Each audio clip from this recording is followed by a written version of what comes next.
નમસ્કાર, શો ટાઈમમાં આપનું સ્વાગત છે। ગારિયાધારના પાલીતાણા રોડ પર કાર રોડ ડિવાઈડર સાથે અથડાતા બે વ્યક્તિને ઈજા થઈ હતી।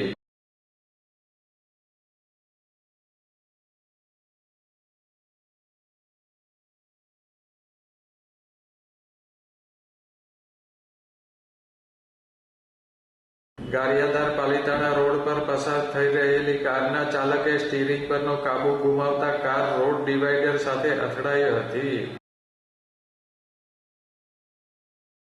અકસ્માતની આ ઘટનામાં કારમાં સવાર બે વ્યક્તિને ઈજા થતા તેમને સારવાર માટે હોસ્પિટલ ખસેડવામાં આવ્યા હતા। આ ઘટનામાં કારને પણ નુકસાન થયું હતું।